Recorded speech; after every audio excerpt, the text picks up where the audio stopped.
Hello, Facebook, and hello, YouTube. We're back again. Can you believe it? It's been a whole week since the last episode. Welcome to Live Irish Myths. This is episode 104. I'm Anthony Murphy of Mythical Ireland. Tonight, we are going to talk about a story relating to Knockmany, which is a passage tomb in Northern Ireland in County Tyrone. Good evening to you all.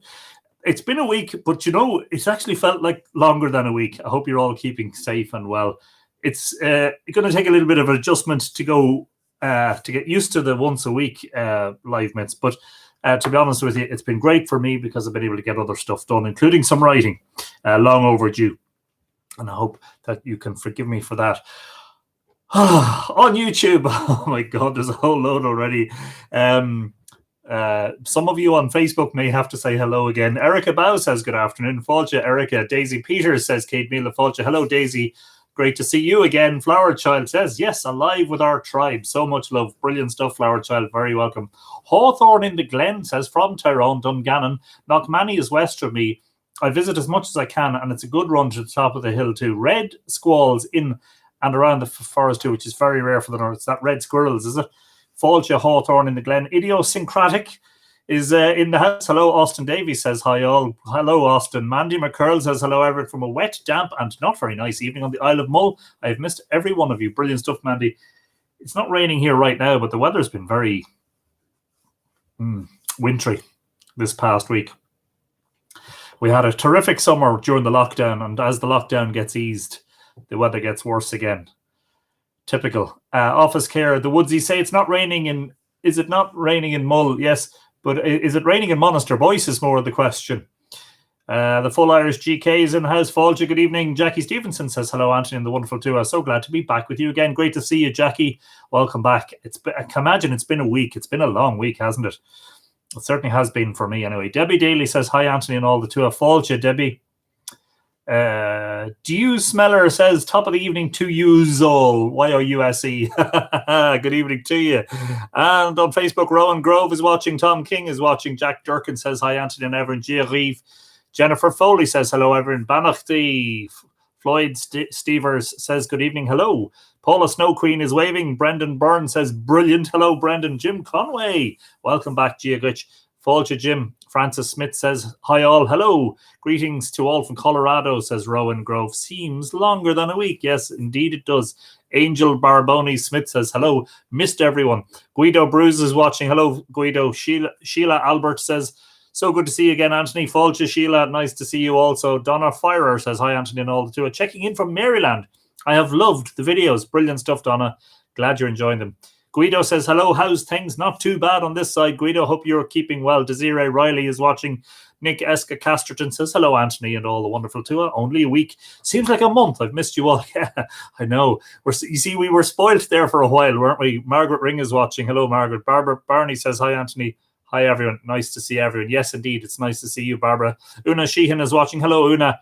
Mike Naylor and Jeanette in Princeton are saying hello to all the tribe, Folja. Guido says, all safe here. Good. Joy Buchner Winkle says, hello from Minnesota. Folja, Joy. Doris O'Hara says, hello, everyone. Gia Glitch. Megan Walters. Hi, everyone. Long time no see. Yes, indeed. Patricia McAteer is watching. Hello, Patricia. Jennifer Henry says, hello from Canada. Folja, Jennifer.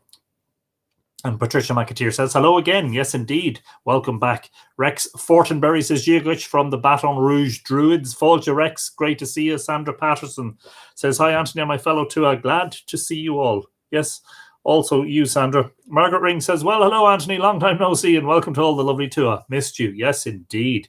Paul Garron says, good evening, Tua. Anthony, Margaret, and all our friends from Rathtoe in County Meath.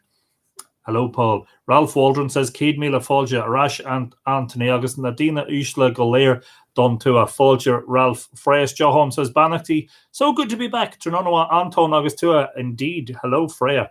Pamela Walter says, Tomage, Arash Arish. Yeah, great to see you, Anthony, and the Tua. Yes, indeed. This bringing back all sorts of memories. Maeve Fina Callahan says, hello, Anthony, and the MythFlix Tua. Folja. Edina Sparks says, good afternoon, Anthony. And the lovely Tua. Sláinte, Edina. Sally Siggin says, good evening, Anthony. Miserable in Sligo. I guess it's on its way then. Esther, stay dry anyway, Sally. Esther David says, hello there. Folja, Esther. Stephen Greer says, hello. Watching from Billinge, formerly Little Rock, Arkansas. Hello, Stephen. Kristen Gray Tiger says, Giagrieve Anthony on the tour. So happy to get stories today. Hope you are all well. Hope all are well. Yes, all good this side, Kristen. Megan Walter says, you look refreshed, Anthony. I don't know how, because over the past few days, I've written 6,000 words worth of long read blog posts, which will be principally premiered for the Mythical Ireland patrons. And I'm almost complete. I'm on the last chapter of proofreading of the 2020 edition of Island of the Setting Sun. It hopefully will be going to print in the next week or 10 days. I don't know how I'm looking refreshed, but miracles do happen. Margaret Kiernan says, hi, Anthony on the tour. Wintry Mullingar here. Yeah, I know. What's going on with the weather? These are the longest days of the year. And, we had terrific weather up until the lockdown ended. Kirsten Salisbury says, hello, Anthony and the beautiful Tua tribe. How I've missed you all. Blessings from Canada. Sláinte, Kirsten. Jacinta Paisley says, hi, Anthony, welcome back. And you, Jacinta, welcome to you. Kelly Edmiston says, been missing you. Thanks for your live walk. Hello, my good folk. Fáilte Kelly, good to see you. Joanne West says, my first time. Fáilte Joanne, welcome along to Live Irish Myths. Craig Harrell says, greetings from Texas. Fáilte Craig. Anne McCallum says, hello, Anthony and the mighty Tua from another hot, sunny day in Windsor, Ontario. I think you'll have a full house today. I hope so. But sure, look, whoever's here will be here to enjoy it, Grace Walker says, hello, Anthony. Happy to be here. Excited about the show. Love the travels you shared with us. Yeah, it's been epic. I was kind of worried that we're going to run out of things to talk about, but there's loads still. Trina New York says, hello to it felt so strange without the daily gathering, so I enjoy this Monday even more. Grow more to all of you. And right back at you, Trina. Yvette Tillema says, hi, Anthony and the Tua. Missed you. Fáilte, Yvette. Kimberly Halligan says, hi, Anthony and the Tua from New York. Perfect summer day here, and made even more perfect with MythFlix. Tell you what, Kimberly, send a little bit of it across the ocean just fairly rapidly there, will you? Neil Hughes says, Ternonoa, Anthony and the Tua from Coatbridge in Scotland. Mary has her tea. I'm wineless. Look, no harm. Once a week. Adele Perth says, hello, good morning, good afternoon, and good evening. A cold and clear winter morning here. And of course, Adele is in Adelaide in Australia. Delighted to be in the house again. Great to have you along, Adele. Alex Casterton says, hi, Anthony on the Tua. Fáilte. Barb Jordan says, good evening from Florida. Trenonawa, Barb. Barbara Murphy says, yippee, so nice to see you all. I've missed my Tua. Send the rain here. Fire still roaring in our mountains, Tucson, Arizona. Yeah, we'll swap. You give us a little bit of sunshine and heat, and we'll give you some of the rain. How does that sound, Barbara?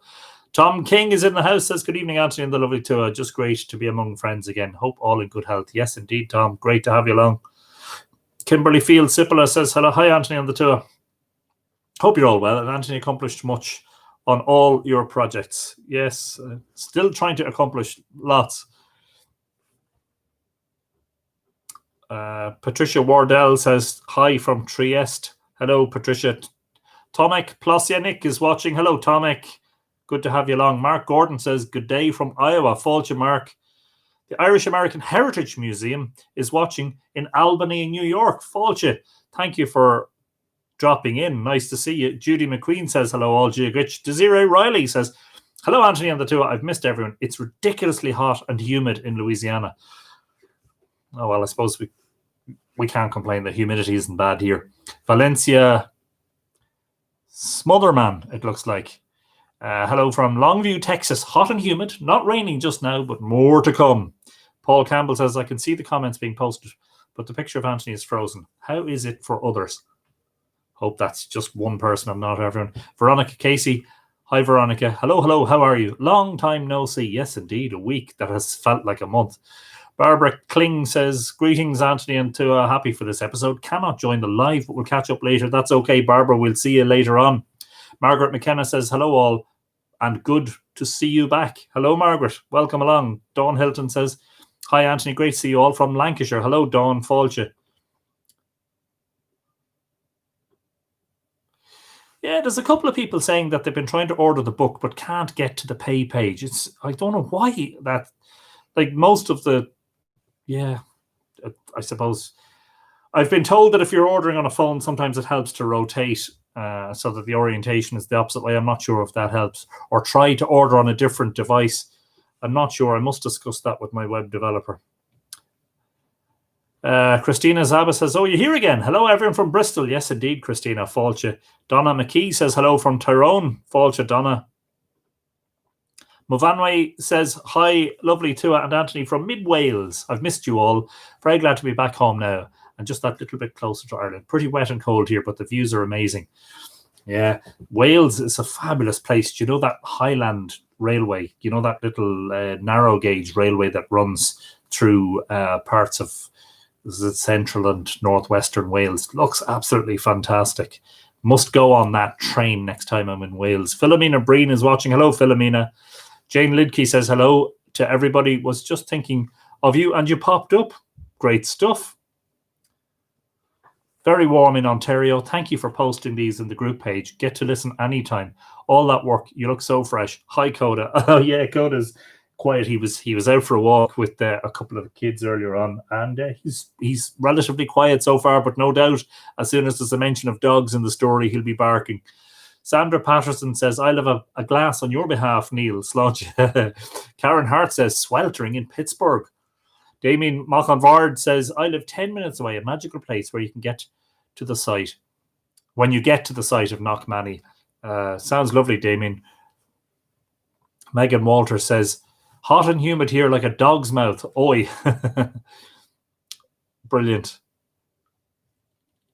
Moggy Taylor says, Giagwich, hello. Erin Durrett says, greetings, Tua and Anthony, back from the mountains. So happy to see you. We're also glad to see you, Erin. Pat Rowan is watching. Fáilte, Pat. Good evening to you. Eva Anderson says, hello, glad to see you again. Yes, indeed, Eva. Welcome along to Chalk Worku. Kaylee During. Hello, Kaylee says, the Netherlands is watching along. The Dutch Dolmans have the... Is that Witte Wieven or is it Witte Wieven? The Dame Blanche or Wise Women. Your work is amazing. Thank you, Kaylee. And I've seen some of your videos on YouTube. Very nicely done. Liam Smith says, Fáilte, good avant, ciao. Indeed. Hello, good evening, Liam. Ivania Lee says, morning from New Zealand. Hello, Ivania. It must be really early in the morning there. As I always say, ridiculous o'clock. But good morning to you. Louise Sherrill says, hello, Fáilte, Louise. Angie Glass says, hi, Anthony. I'm listening in Switzerland for the first time. Hello, Angie. You're very welcome along to Live Irish Myths. Make yourself comfortable. Sharon Kelly Smith says, it's a pleasure to see your smiling face. Fáilte. Thank you. Carolyn Marie Shipley says, hi, sun and warmth to you from Florida. Yes, let's do that little bit of an exchange, you know. Edina Spark says, welcome. Nora Gaffney O'Connor, Giagiv Anthony and Tua, missed you all. You look very well rested, Anthony. A well-deserved rest. I don't know. I've been working very hard. But anyway. Alwyn Roy Badzia, great to be back with you, Anthony and Tua. Sláinte. Alwyn, I should mention that the topic of this episode was your suggestion. So thank you, Alwyn, for your suggestion of The Legend of Knockmany. Barbara says, Anthony, it sounds perfect, but only some of our sun as Ireland would not like too much. Correct. Just do a small exchange. Martin Doheny, Conas a tá tú inis, Anthony. Hello to all the two. Cloudy in Kilkenny. Tá me go. Tá sé scamalach in you I Condaloo. I Glan na Bonia.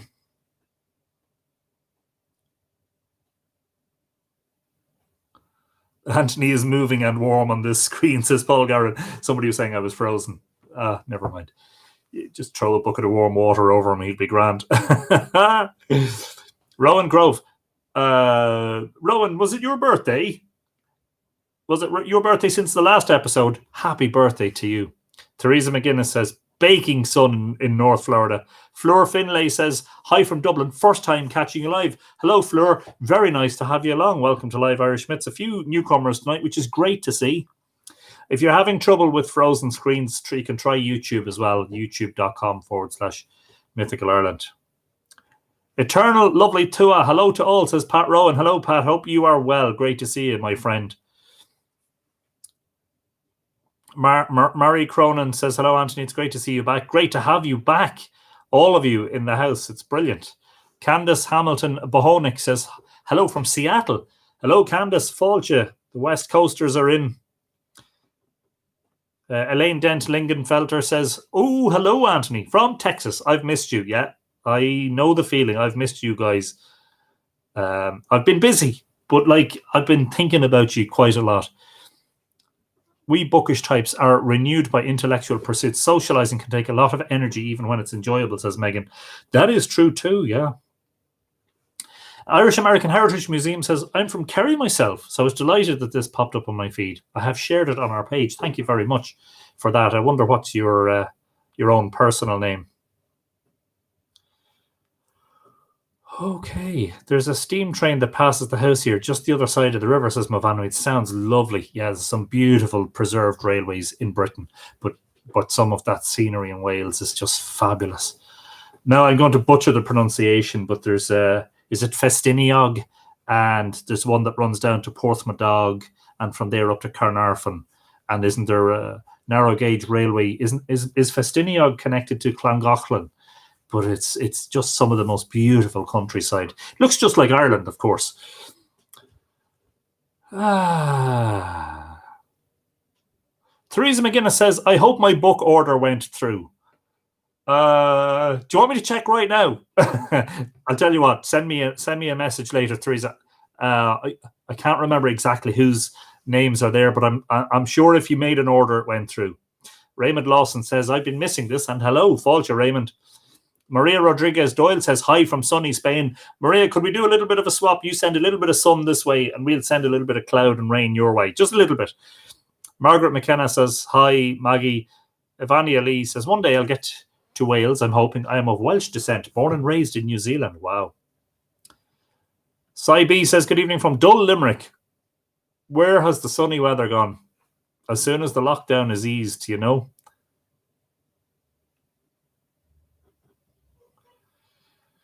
Hello, Anthony, says Janet Moore and Fáilte. Scotty Farrington says, hello, I ordered the poster and pre-ordered the book earlier today on my laptop. No issues. Yes, indeed, Scotty. That was definitely received. Samantha Healy says, good evening, everyone. Our fantastic tour community. And Anthony. Hello, Samantha. Welcome back. Mary Mandy's Bartlett says, hello from North Florida. Hello, Mary. Fáilte. Regina Riley says, hello, all Giovich. Carmina McDwyer. Sorry, is it Karima? Karima McDwyer, sorry, says Gigovich from Egypt. Hello, Karima, Fáilte. Patricia Healy Sullivan is in northern Vermont and says, greetings, Fáilte, Patricia.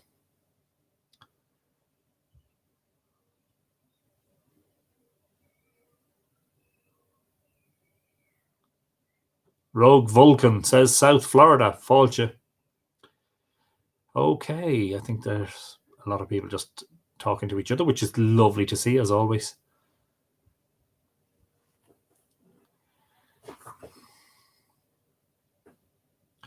Irish American Heritage Museum, Elizabeth Stack, a grand Kerry name from Listowel. Lovely part of the world too, Elizabeth. Welcome along. Yes, is it Blaenau Festiniog? I don't know how to pronounce that. I'm probably butchering that. I mean, if my Welsh is half as bad as my Irish, I'd probably completely made a hames of it. Rowan Grove's birthday was on Saturday. Happy birthday to you. Happy birthday to you.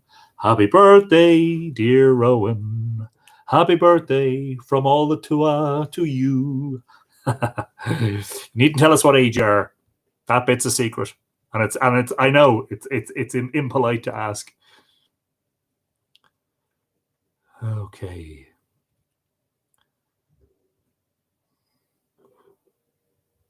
Stan Spurlock says, first watch, grandparents from Galway and Carrickmacross, now Philadelphia. Hello, Stan. I know Carrickmacross. Well, I know Galway a little bit too, but Carrickmacross isn't too far away from here in County Monaghan. Good evening to you and welcome along to Live Irish Myths. Great to have you in the house. Okay. Marie Bisgard is checking in from Copenhagen. Hello, Marie. You're welcome. Kerem Gogus is here. Hello, Kerem. Macy Damon says, glad to be back, in capital letters, GLAD. We're very happy to see you, Macy. Welcome. Mary Schroeder says, hello from Galesburg, Illinois. Fáilte, Mary. For she's a jolly good fellow. For she's a jolly good fellow. Oh.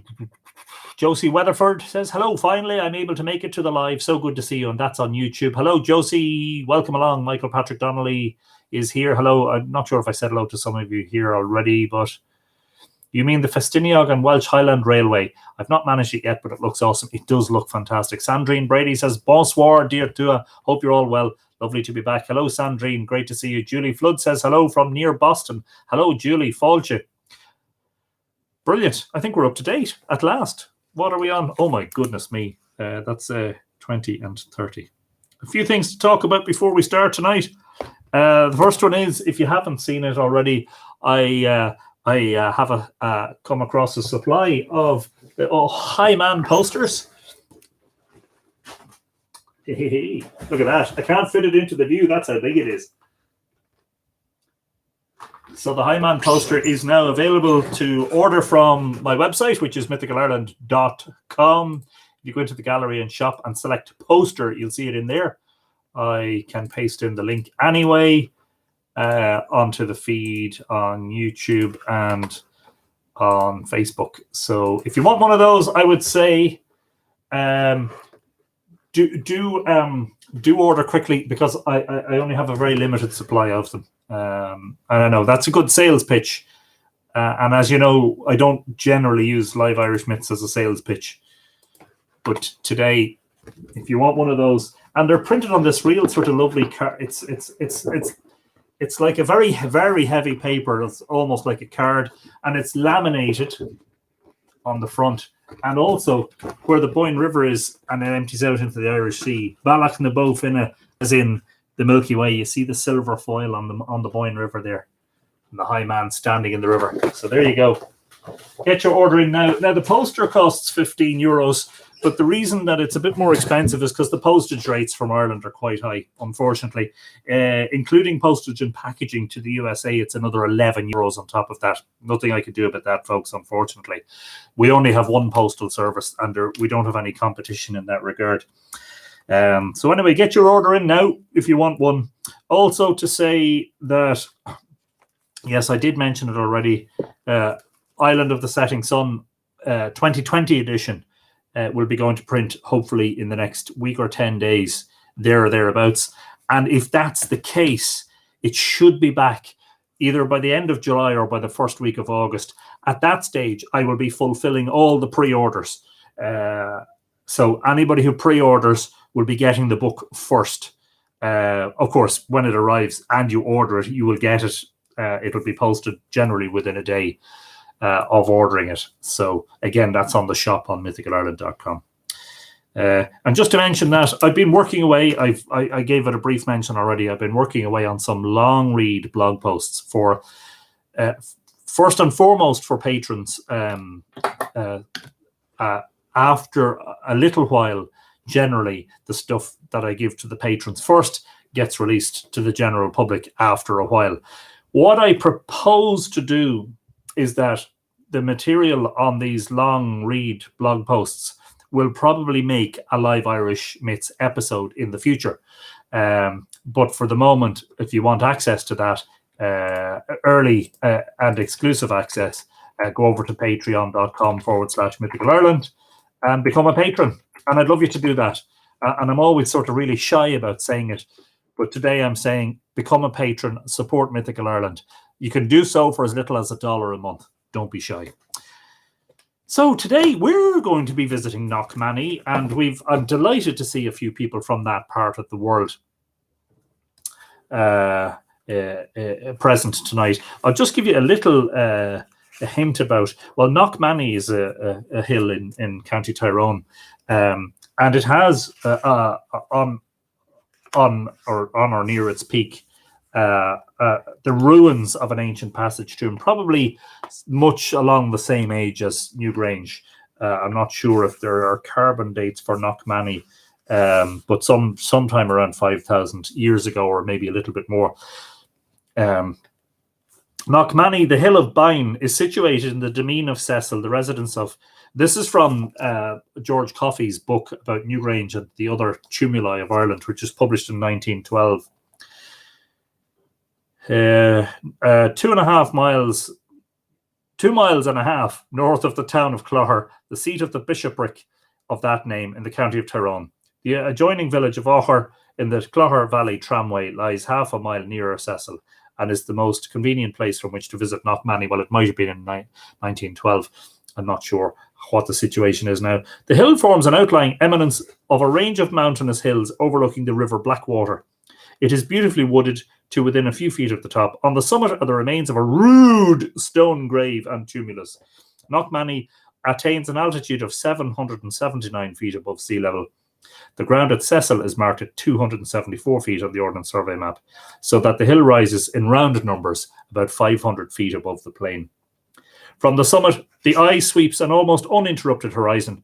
At the spectator's feet is extended the ancient plain of Clossack, through which the Blackwater finds its way towards Lough Neagh, and of course that is Jim Conway's territory. Knockmany was first identified with Cnoc Baine, B-A-I-N-E, the burial place of Baine, mother of Félimid Rachtvar, by the very Reverend Canon O'Connor, parish priest of Newtown, Butler, County Fermanagh, in 1877. Her death and place of burial are referred to by the Four Masters under the year 111 AD. That, of course, is the Annals of the Four Masters. See my paper on Knockmany, where the identification is gone into in full. Journal of the Royal Society, RSAI, is that the Royal Society of Antiquaries of Ireland, Volume 8, 5th Series. It may be mentioned that horse races were held at Knockmany until comparatively recent times. The road at the foot of the hill is still known as a race road. Possibly there were a survival of ancient games at Knockmany, which is very interesting. And that is going to be the topic of one of the Live Myths episodes coming up, about this idea of games and the assemblies and the Aenach sites in conjunction with the tomb sites. Very interesting stuff. The date of the tomb cannot be late enough to agree with that given in the Four Masters, the 2nd century AD. It may be suggested that the best explanation of the name is either that Baine was buried at Knockmany and that the present name of the hill dates from that time and not from the erection of the original tomb, or that the name of Knockmany embodies the tradition of an earlier Baine, subsequently confounded with the Baine of the 2nd century, and that wouldn't surprise me at all. Jules Cousins is in the house. Hello, Jules. Fáilte. Another explanation is that Baine is to be identified with one of the mythological Áines of the Tuatha De Danann race, such as Áine of Cork Áine in Limerick, and perhaps Legan Áine, Áine's Dell in the county of Down. This is the view adopted by Borlays in the Dolmens of Ireland.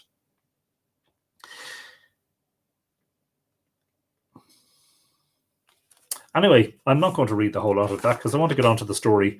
But there are stones. Now, the image that you see in the graphic for today's episode was a very old black and white image taken sometime in the 20th century. In the meantime, they have actually encased the stones because they were exposed to the air and the elements, and the megalithic art was becoming faded. They have encased them. They've built sort of like a concrete room around them with a glass ceiling in it. And there's one of the stones as drawn by Coffey probably in the early part of the 20th century. And there's another of the stones. Hope you can all see that quite clearly. Beautiful stuff, isn't it? Okay, so tonight's story, just in case any of you like to read along, is from Joseph Jacobs' collection of Celtic Fairy Tales, which is a widely available republication of a very old book. I think it was first published in, does it say? Well, this is a 1994. It looks like a Senate reprint. I'm not exactly sure when it was first released. So Joseph Jacobs, and the story is called A Legend of Knockmany. So I hope you enjoy this. And it's nearly half an hour into the broadcast, and we're only getting around to the story. So there you go. Lots to catch up on. But not to worry. Kelly says, I want to go to those stones someday. Yeah, absolutely. What Irish man, woman, or child has not heard of our renowned Hibernian Hercules, the great and glorious Finn McCool? This is obviously told in the manner of a Shanachie. And of course, Hibernia was the old name for Ireland. Want a book that's all info and pics of Neolithic stone art. You want either Elizabeth Shee Twig's book, which is, I believe, a long time out of print. Is it called something? I can't remember. It's The Megalithic Art of Western Europe or something like that. Yes, published in 1981. Or as an alternative and a cheaply available, a much cheaply, more cheaply available alternative is Martin Brennan's The Stones of Time, because Brennan has also gone to great lengths to depict all of the art on the stones from the various sites around Ireland. The Stones of Time, originally published as The Stars and the Stones. Sorry. Oh, jeez. I suppose I better stick with the story now. Right, let's start again. What Irish man, woman, or child has not heard of our renowned Hibernian Hercules, the great and glorious Finn McCool? Not one. From Cape Clear to the Giant's Causeway, nor from that back again to Cape Clear. Of course, Cape Clear, as we heard in my last talk, episode 103, where I showed you the most southerly megalithic site in Ireland, which is on the island of Cape Clear off the southern coast of County Cork. And of course, the Giant's Causeway being on the very northern, almost on the northern tip of Ireland. Actually, Malin Head would be the northernmost tip of Ireland. And by the way, speaking of the Giant's Causeway, brings me at once to the beginning of my story. Well, it so happened that Finn and his men were all working at the causeway in order to make a bridge across to Scotland. That is very interesting, of course, because that's not the only example. We have a legend about Anya, the goddess. Margaret Ring, are you listening? I was reading about this in Island of the Setting Sun, and I had forgotten about it. Anya was said to have been trying to build a causeway from Ireland, I believe, to Scotland or to Britain, from Dún Anya, the fort of Anya in County Louth. And there's this curious rock on the shore there called the Mad Chair of Dunaney, or the Woman's Chair. And apparently that's where she rested during her work, which is fascinating. Further to that, there's also a myth, or a folk memory in Black Rock, na Cragacadoa, outside Dundalk in County Louth. And I think I've mentioned that in Mythical Ireland, the book, that there was also an attempt to build a causeway from Black Rock across to the Cooley Mountains, across Dundalk Bay. I'm not exactly sure what this whole thing about building causeways is about, but it's fascinating. When Finn, who was very fond of his wife Una, took it into his head that he would go home and see how the poor woman got on in his absence. So accordingly, he pulled up a fir tree, and after lopping off the roots and branches, made a walking stick of it and set out on his way to Una. Una, or rather Finn, lived at this time on the very tip of Knockmany Hill, which faces a cousin of its own called Cullamore, that rises up half hill, half mountain on the opposite side. Yes, indeed, Margaret, she does get around Anya. She certainly does. There was at that time another giant named Cuchulainn. Some say he was Irish, some say he was Scotch. But whether Scotch or Irish, sorrow, doubt of it, but he was a Targer. T-A-R-G-E-R? Oh, I hate when you see a word and you don't know what it means. It's embarrassing. You know, I'm a writer. I should know what these... A tall, attractive man who tends not to be very bright, but extremely nice and respectful.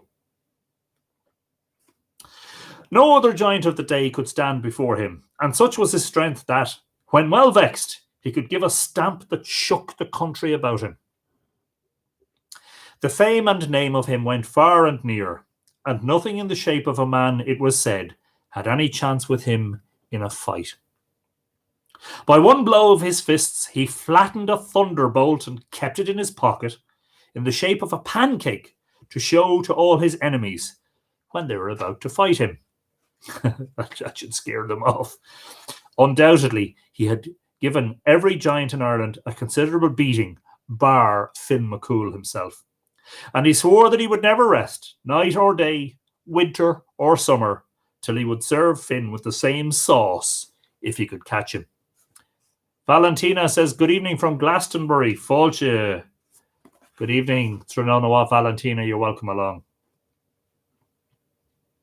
However, the short and long of it was, with reverence to be spoken, that Finn heard Cuchulainn was coming to the causeway to have a trial of strength with him, and he was seized with a very warm and sudden fit of affection for his wife, poor woman, leading a very lonely, uncomfortable life of it in his absence.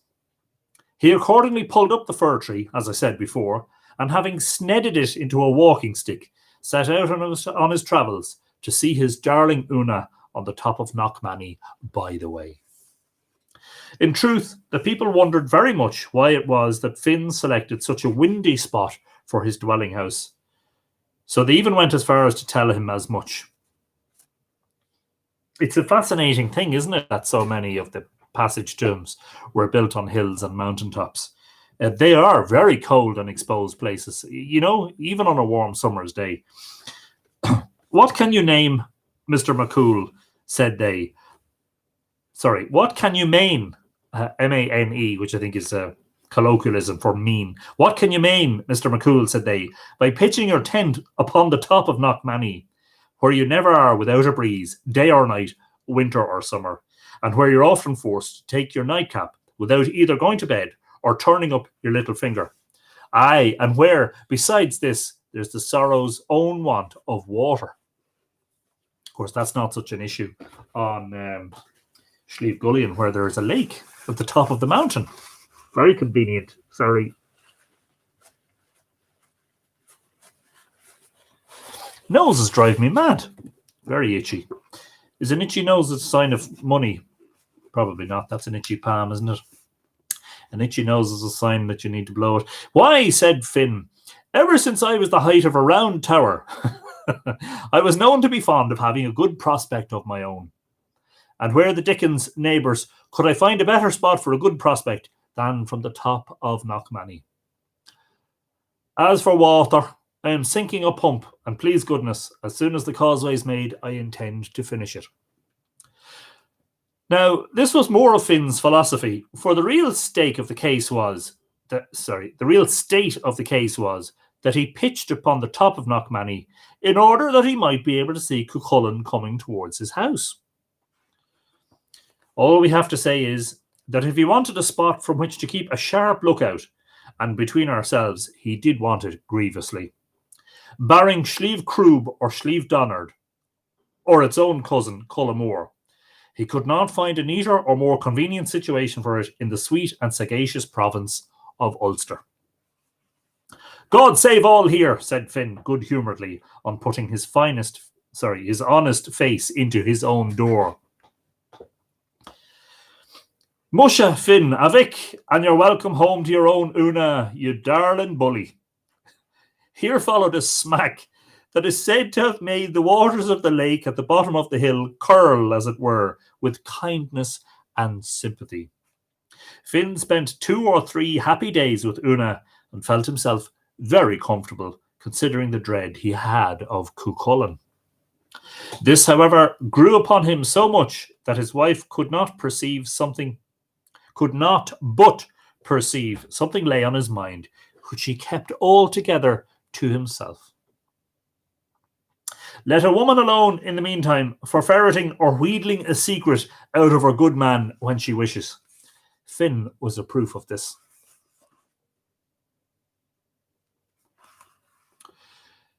It's this Cuchulainn, said he, that's troubling me. When the fellow gets angry and begins to stamp, he'll shake you a whole townland. And it's well known that he can stop a thunderbolt, for he always carries one about him in the shape of a pancake to show to anyone that might misdoubt it. As he spoke, he clapped his thumb in his mouth, which he always did when he wanted to prophesy or to know anything that happened in his absence. And the wife asked him what he did it for. And of course, that stems back to the time when Finn McCool caught the salmon of knowledge at Linfake, the pool of Fake on the Boyne River at Brunabonia, very close to Cletchuk and Rossnaree. And he was cooking the fish for Finnegas, the wise druid, and Finnegas told him not to eat it. But when he was cooking the fish, a blister rose up on its skin, and he pressed it down with his thumb and burnt his thumb, and immediately put his thumb in his mouth and gained all the knowledge of the Salmon of Knowledge. "He's coming," said Finn. "I see him below Dungannon." "Thank goodness, dear. And who is it, Avic? Glory be to God." "That baste, Cuchulainn," replied Finn. "And how to manage, I don't know. If I run away, I am disgraced. And I know that sooner or later I must meet him, for my thumb tells me so." "When will he be here?" says she. "Tomorrow about 2 o'clock," replied Finn with a groan. "Well, my bully, don't be cast down," said Una. "Depend on me, and maybe I'll bring you better out of this scrape than you ever could bring yourself, by your rule of thumb." She then made a high smoke on top of the hill, after which she put her finger in her mouth and gave 3 whistles, and by that Cuchulainn knew he was invited to Cullamore. For this was the way that the Irish long ago gave a sign to all strangers and travellers to let them know they were welcome to come and take share of whatever was going. In the meantime, Finn was very melancholy and did not know what to do or how to act at all. Cuchulainn was an ugly customer to meet with, and the idea of the cake aforesaid flattened the very heart within him. What chance could he have, strong and brave though he was, with a man who could, when put in a passion, walk the country into earthquakes and knock thunderbolts into pancakes? Finn knew not on what hand to turn him, right or left, backward or forward. Where to go he could form no guess whatsoever. "Una," said he, "can you do nothing for me? Where's all your invention? Am I to be skivered like a rabbit before your eyes, and to have my name disgraced forever in the sight of all my tribe, and me the best man among them?"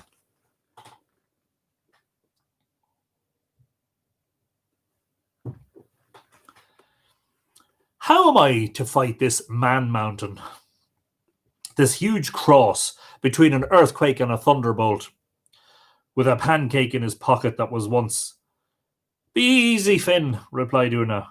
"Troth, I'm ashamed of you. Keep your toe in your pump, will you? Talking of pancakes, maybe we'll give him as good as any he brings with him, thunderbolt or otherwise. If I don't treat him to as smart feeding as he's got this many a day, never trust Una again. Leave him to me, and do just as I bid you." This relieved Finn very much, for, after all, he had great confidence in his wife, knowing as she did that she had got him out of many a quandary before.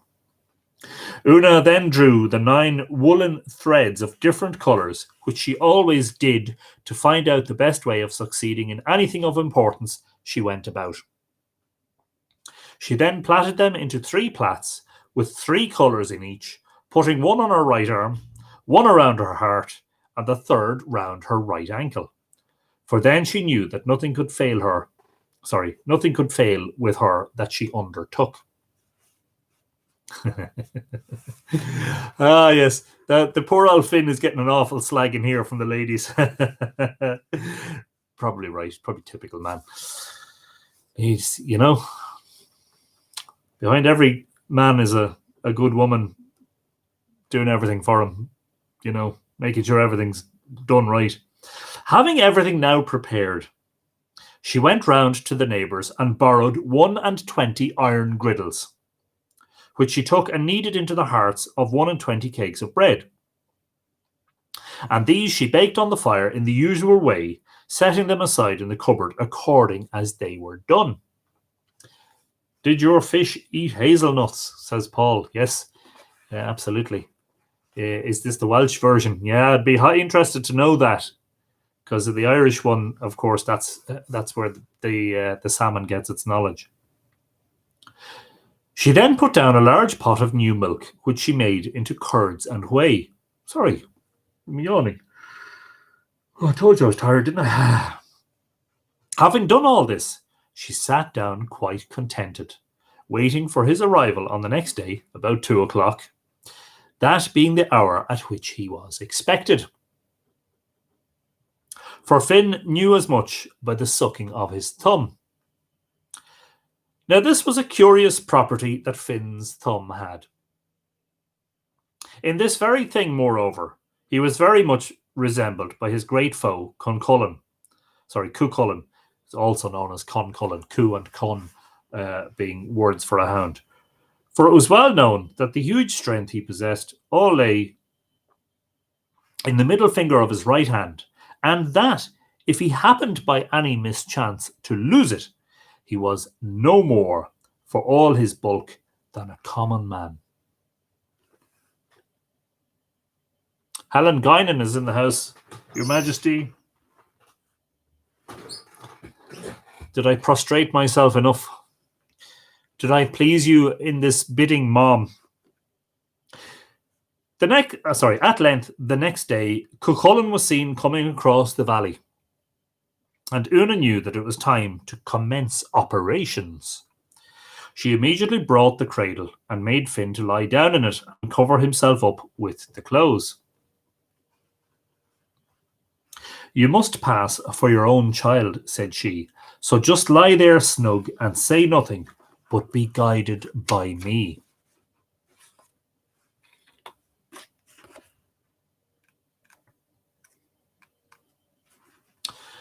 About 2 o'clock, as he had been expected, Cuchulainn came in. God save all here, said he. Is this where the great Finn MacCool lives? Indeed it is, honest man, replied Una. God save you kindly. Won't you be sitting? Thank you, ma'am, says he, sitting down. You're Mrs. MacCool, I suppose. I am, said she, and I have no reason, I hope, to be ashamed of my husband.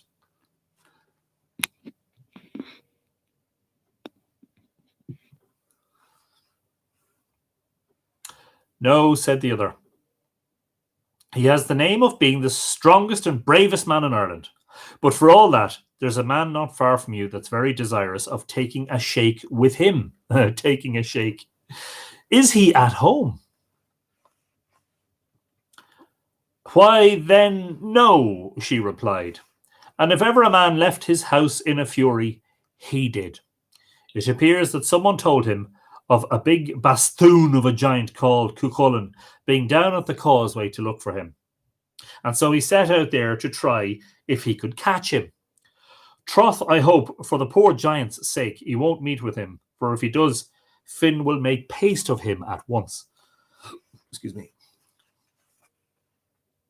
Well, said the other, I am Cuchulainn, and I have been seeking him these 12 months. But he always kept clear of me, and I will never rest night nor day till I lay my hands on him. At this, Una set up a loud laugh of great contempt, by the way, and looked at him as if he was only a mere handful of a man.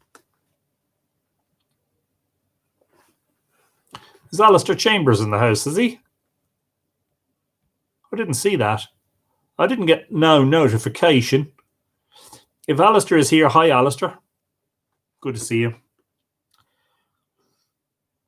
Did you ever see Finn? Said she, changing her manner all at once. How could I? Said he. He always took care to keep his distance. I thought so, she replied.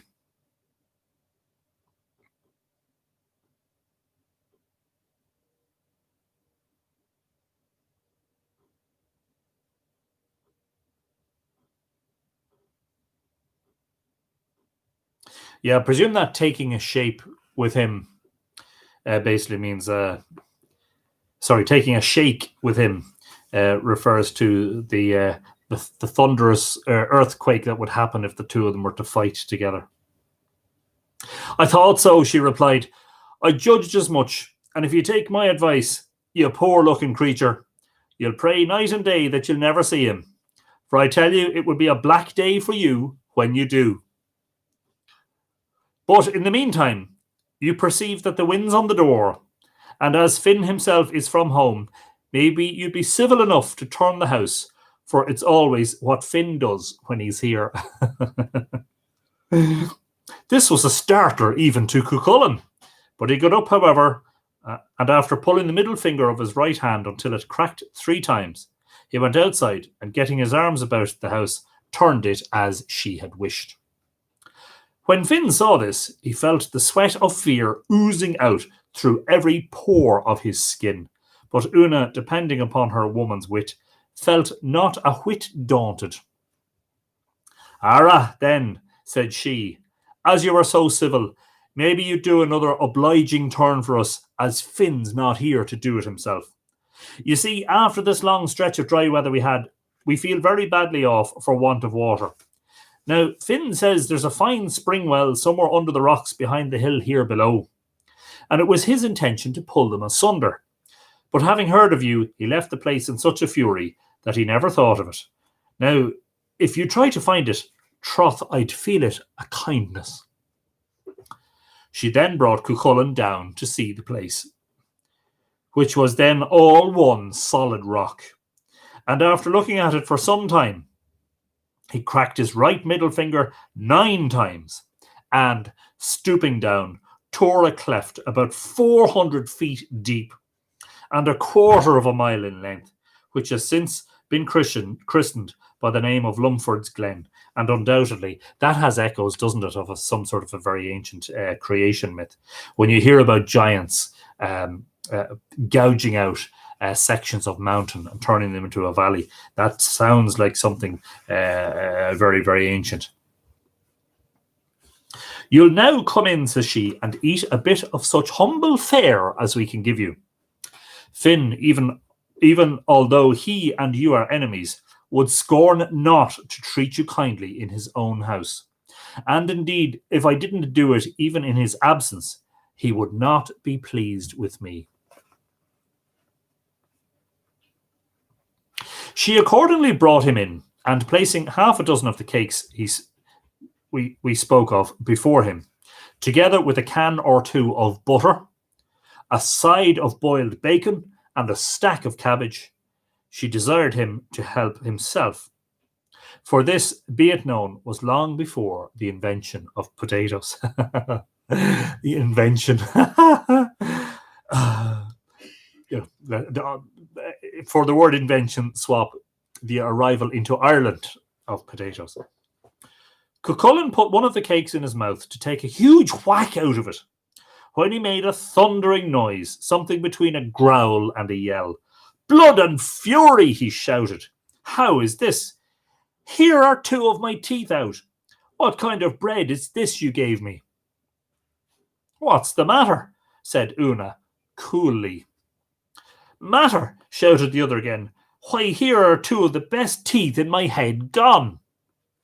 "Why," said she, "that's Finn's bread, the only bread he ever eats when at home. But indeed, I forgot to tell you that nobody can eat it but himself and that child in the cradle there.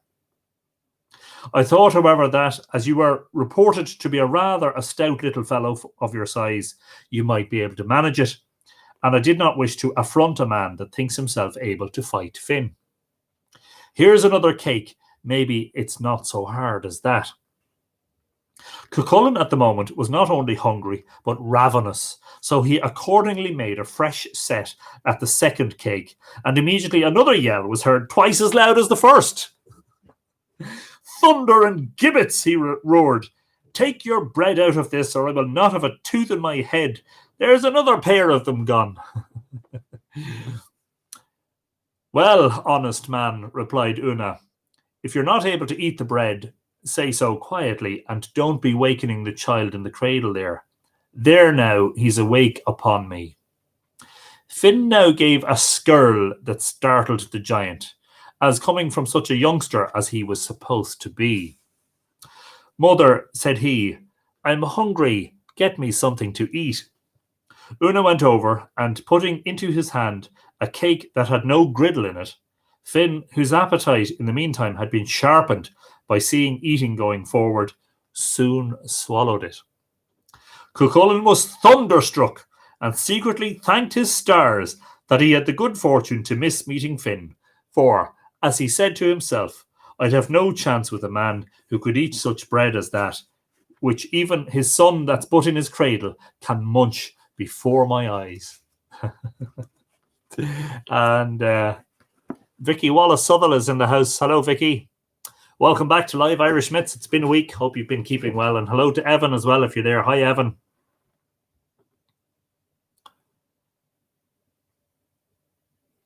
What about the person who invented Tato's? Says Macy Damon. All hail. Yes, absolutely correct. Tato sandwiches. No griddles in those. I'd like to take a glimpse at the lad in the cradle, said he to Una. For I can tell you that the infant who can manage that nutriment is no joke to look at, or to feed of a scarce summer. With all the veins of my heart, replied Una, get up, Acushla, and show this decent little man something that won't be unworthy of your father, Finn McCool.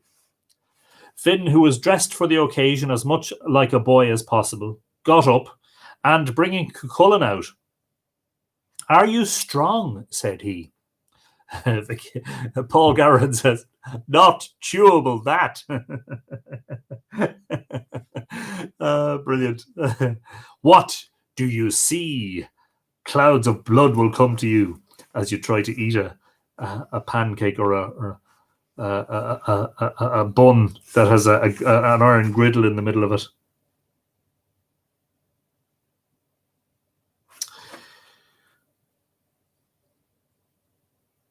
Thunder and ounds! Exclaimed the other. What a voice in so small a chap. Are you strong? Said Finn again. Are you able to squeeze water out of that white stone? He asked, putting one into Cuchulainn's hand. The latter squeezed and squeezed the stone, but in vain.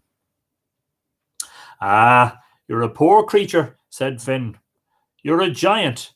Give me the stone here, and when I'll show you that what Finn's little son can do, you may then judge of what my daddy himself is. Finn then took the stone, and exchanging it for the curds, he squeezed the latter until the whey, as clear as water, oozed out in a little shower from his hand. I'll now go in, said he, to my cradle, for I scorn to lose time with anyone that's not able to eat my daddy's bread or squeeze water out of a stone. Bedad, you had better be off out of this before he comes back, for if he catches you, it's in flummery he'd have you in 2 minutes. Cuchulainn, seeing what he had seen, was of the same opinion himself. His knees knocked together with the terror of Finn's return, and he accordingly hastened to bid Una farewell, and to assure her that from that day out he never wished to hear of, much less to see, her husband. I admit fairly that I'm not a match for him, said he, strong as I am. Tell him I will avoid him as I would the plague, and that I will make myself scarce in this part of the country while I live. Finn, in the meantime, had gone into the cradle, where he lay very quietly, his heart at his mouth with delight that Cuchulainn was about to take his departure without discovering the tricks that had been played off on him. It's well for you, said Una, that he doesn't happen to be here, for it's nothing but hawk's meat he'd make of you. I know that, says Cuchulainn. Divil a thing else he'd make of me. But before I go, will you let me feel what kind of teeth Finn's lad has got that can eat griddle bread like that? With all pleasure in life, said she, only as they're far back in his head, you must put your finger in a good way in. Cuchulainn was surprised to find such a powerful set of grinders in one so young, but he was still much more so on finding, when he took his hand from Finn's mouth, that he had left the very finger upon which his whole strength depended behind him. He gave out one loud groan and fell down at once with terror and weakness. This was all Finn wanted, who now knew that his most powerful and bitterest enemy was at his mercy. He started out of the cradle, and in a few minutes the great Cuchulainn that was for such a length of time the terror of him and all his followers, lay a corpse before him. Thus did Finn, through the wit and invention of Una his wife, succeed in overcoming his enemy by cunning, which he never could have done by force. And thus ends the story, or the legend, of Knockmany, which is undoubtedly, I think, a sort of a later folktale, but one which is interesting nonetheless, because it certainly would appear to have, as I said, the origins of some origin myths in it pertaining to the place. So the woman is the one who wins the battle, brains over brawn, mind over matter, so to speak. When all the men wanted to do was to have a scrap and a brawl and a fight, the two lads were happy enough. Or sorry, the two lads would have been happy enough to have a fight, but the lady was going to dictate otherwise.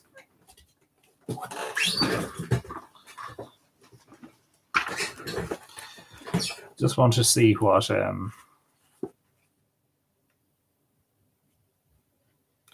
McKillop says about the later stories, or if he has a mention of it. Hang on here now till we just investigate.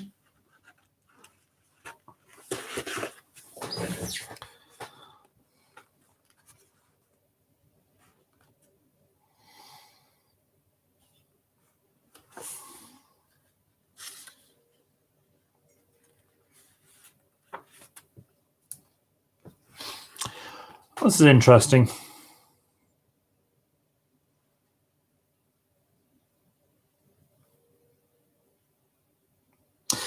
Fionn or Finn is described as slaying a serpent in virtually every body of water in Ireland, as well as many in Scotland and the Isle of Man, but more place names are cited from Leinster than elsewhere.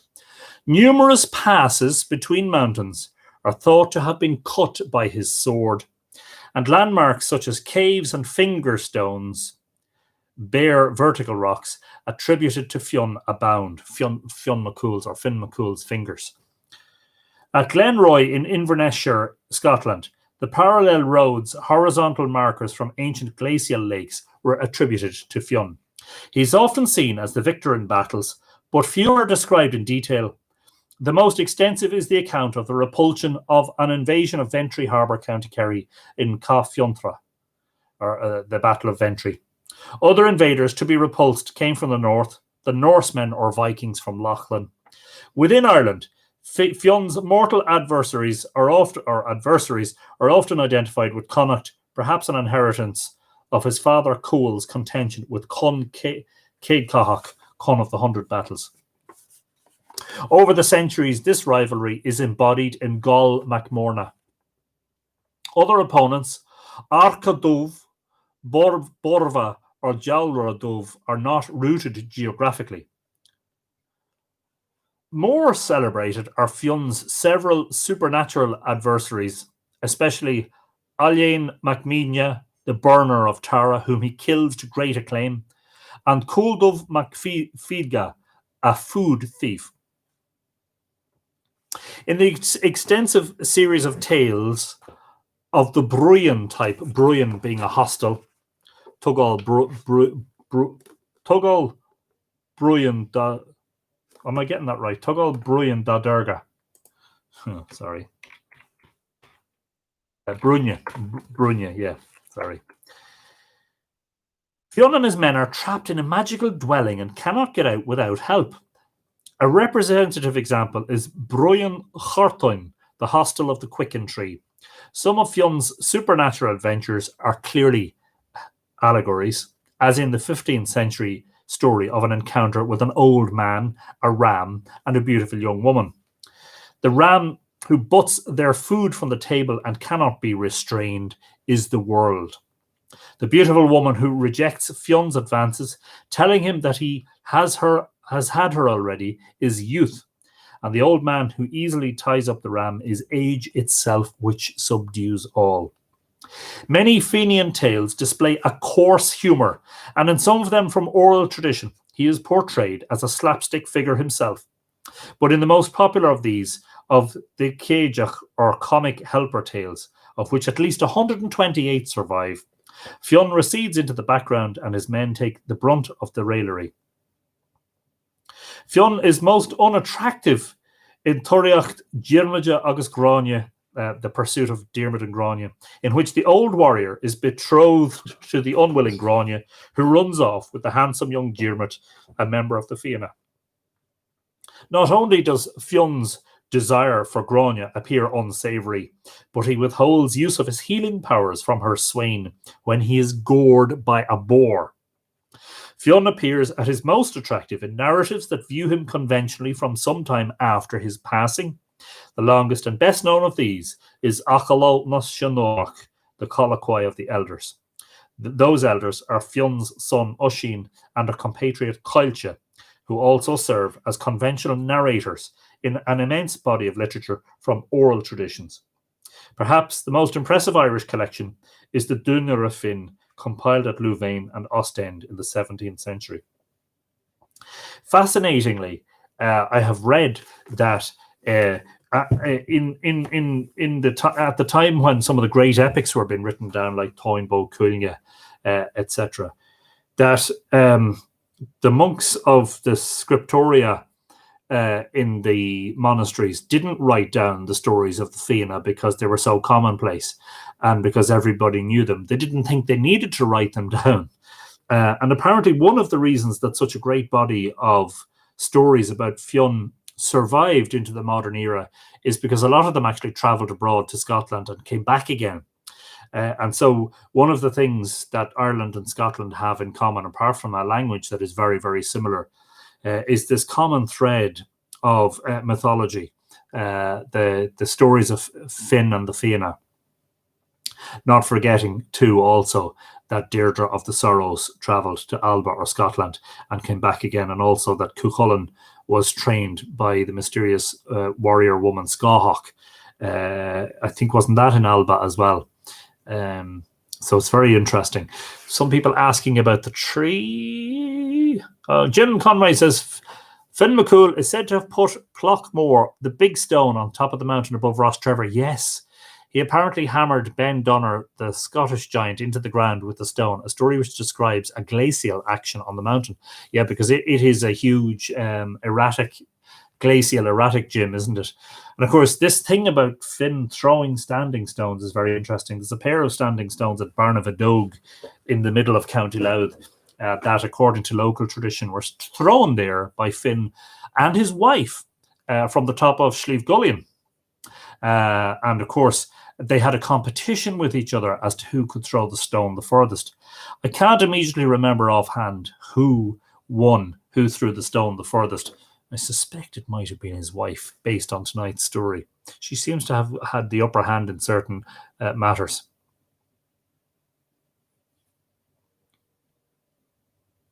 Yes, Margaret says House of the Quickening Tree. I wonder what that is.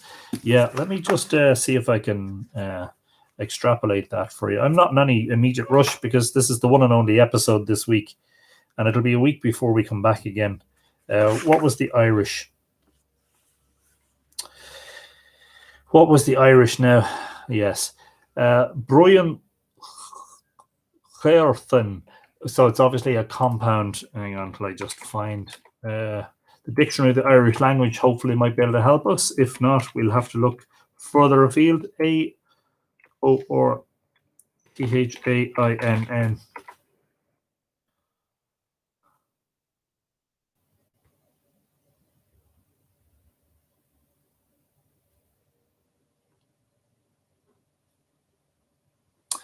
Yeah.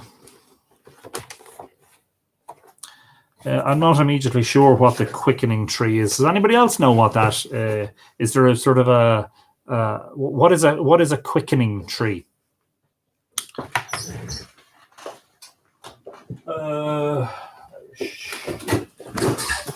is it? Queer. C-A-O-R.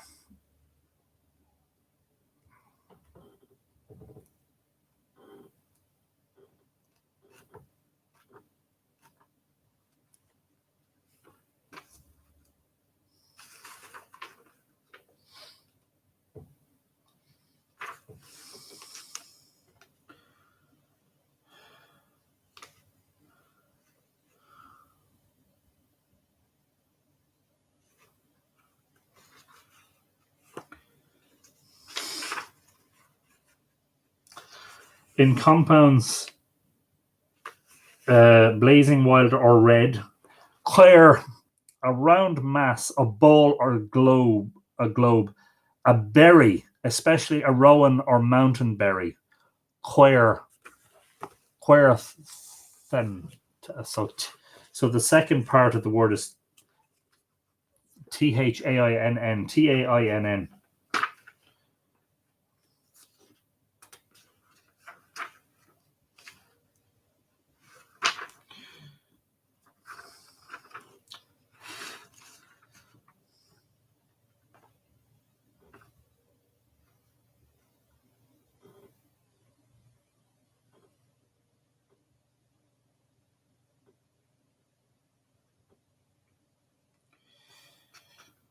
Can't immediately find it. I'm going to have to do some digging on that, because that's actually a very interesting question. Quickening is an expression as well, isn't it? Yeah, but yeah. I wonder if I can find variants of that word. No, I can't. Okay, not immediately offhand. I can't. Anyway, I'll do some more research on it. Hopefully, is Cron Curtin a rowan? So it just means a rowan tree, is it? A quick is usually a thorn. Quickenings are a type of celestial tree, says Elaine. Rowan tree. Okay, there seems to be a bit of a consensus that it's a rowan tree. And quickening is also referring to pregnancy. I don't know why they can't just translate it as rowan tree. Why they have to use these? We often find that, don't we? That the translations are not always helpful. And why don't they just keep it simple? Yes, the house of the hostel, or the bruin. Hostel is the best sort of translation of bruin. And I'm not sure if it's related to brew, as in mansion, as in Brunabonia. I'm not sure if there's a similar root there. See what it did there? Root, tree. Never mind.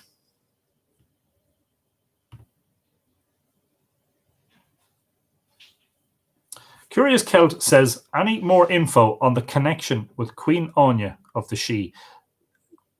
What connection, though? We did an episode, didn't we, on Anya a good while ago now. I'll just tell you which one it was now. Episode 49. I'll just paste in the link to all the previous episodes there. Anyway, see the way we get so distracted.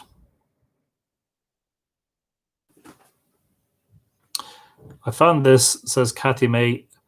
The mountain ash, Sorbus aucuparia, has many names. Rowan is perhaps the most familiar to us, but is also known as the quickbeam, sorbapple, wicken, or witchwood. In Irish, its name is Caerthon, and in Gaelic, Cairn, pronounced Caroon. Very good. Thank you for Kathy May. So it is, yes, the mountain ash or the rowan tree. Fair enough. Quickening. I mean, what's that about? Why just, why give it a simple name when you can give it a complex name? Oh, quickbeam, yes, indeed. Good stuff. Gaelic is never simple. Well, I think it's not so much that Gaeilge or Irish isn't simple. It's not actually a complex language, but sometimes the translations can be a bit archaic, as we have found. A lot of this stuff, and I'm a little bit surprised at MacKillop, given that's a contemporary publication or a modern publication. But I think a lot of those late 19th and early 20th century translations of myths need to be sort of refreshed into modern English, So there you go. I hope you enjoyed tonight's story. Keep an eye out for when I can do those unplanned, impromptu live streams. I am going to try and get out and about a bit more often. I have to admit that I haven't done so in the past 4 or 5 days, A, because of the weather, and B, because I've been very busy writing. Somebody has a question there. Kimberly says, this question is a tangent, but I'm curious as to how well known these stories and myths are to the average Irish citizen. Do kids learn them in childhood? Are they taught in school? Very, very little, Kimberly. Most people these days would, at the very least, know the story of Finn McCool and the Salmon of Knowledge, for instance. They would have heard of Cuchulainn. They may have heard of the Tuatha Dé Danann. Unfortunately, a lot of this stuff doesn't get taught in schools, actually. And it's a curious thing that you only have to go back 2 generations. My grandparents, for instance, would have been told stories of Finn and the Fianna when they were young. Now, my grandparents being born in the early part of the 20th century, that probably wouldn't be unusual. But as I say, you only have to go back 2 or 3 generations to reach that time when this stuff was still being propagated orally from generation to generation. A subject that is coming very soon for discussion in the next few weeks, and this is one that I'm doing research for, is one that I have longed to return to for a good while now, and that is the subject of church and politics, and how a lot of our myths ended up being written down by ecclesiastical scribes in the monasteries of Ireland, and whether or not the fact that a lot of them were written down in monasteries tainted them. Did it or did it not? And so this is going to be the subject of a long read blog post, which will be made available to Mythical Ireland patrons this week coming, patreon.com/Mythical Ireland. And after a few weeks, it will be the basis of an episode of Live Irish Myths. So one of the advantages of stretching out the Live Irish Myths into weekly episodes instead of daily episodes is that I now perhaps have a bit of time to put some research together for topics that perhaps are a little bit more difficult than just picking up a book and reading from it, or talking about stuff from memory, which I'm only good at in a certain number of cases. So I hope you all had a great time. Once a week, imagine. So it's another week before we get back together again. Everybody in the meantime, I think, should do your best to stay safe. We are relaxing everything here, and unfortunately, even though the cases have been very, very low, it looks like there's a spike coming again. And I feel that as things are relaxed, our pubs opened today, for instance, barbers and hairdressers are back in business, and a number of facilities that would have been closed are opening again. And people are not, unfortunately, wearing masks, a lot of them. And I just feel that it's a matter of time before the cases start to spike again, and we'll have another semi-lockdown at the very least. So we could be in for the long haul on this one. It certainly looks like we are. In the meantime, do your very best personally to keep yourself safe. Keep washing your hands. Keep using hand sanitizer. When you're outside, maintain that 2-meter social distancing no matter where you are. And if you're going anywhere where there's going to be people tall into a store or a supermarket or a shopping mall or whatever it happens to be, wear a mask, wear one that covers your mouth, your nose, your mouth, your mouth and your I don't even know what I was going to say. Your mouth and your nose. Alwyn says England is dire right now. Yeah, so just, all we can do is to try to keep ourselves safe at the very least, and those around us. I am not planning to make too much of this new opening up and to go too far, to be honest with you. Anyway, in the meantime, don't forget that if you're not already a member of the Mythical Ireland community on Facebook, head over there and join in the discussions, where the discussions are as varied as they are on here. And also, if you're trying to contact me, the very best way to do that is through the mythicalireland.com website, where there's a contact page that goes through to my email. I would ask that you don't try to contact me by my personal Facebook, by messaging me. A lot of people who are not my friends on Facebook have been trying to message me there. Unfortunately, I need to direct that traffic away from my personal account. I'm just overwhelmed by correspondence, and I'm finding it difficult to keep up with it. But the very best place to get in touch is on the email on mythicalireland@gmail.com or on the contact page of mythicalireland.com. So please do not try to message me on my personal Facebook account. And that accounts for most of you who are not my friends, because A, I probably won't see it, and B, even if I do, I probably won't answer it. And that's not me being rude. It's just because I'm just trying to handle the amount of correspondence that's coming through. One of the prices of having a popular live stream is that people want to ask a lot of questions, and that's brilliant, and it's great to see the interest in it. But I am only one person, and I will do my best to answer you all, but just try to help me by going about it the right way. In the meantime, have a very good night. We'll see you all next week, but don't forget, in the meantime, I'll try to do at least one impromptu live stream in the meantime. By the way, the impromptu ones have been by far attracted the greatest traffic, funnily enough. So perhaps it's a wise thing to do. Stay safe, everyone. As I always say, Ichawa Kolosov August Slán go fóill. If we don't see you in the meantime, we'll see you for episode 105 this night next week. Good night to all of you. Bye-bye for now.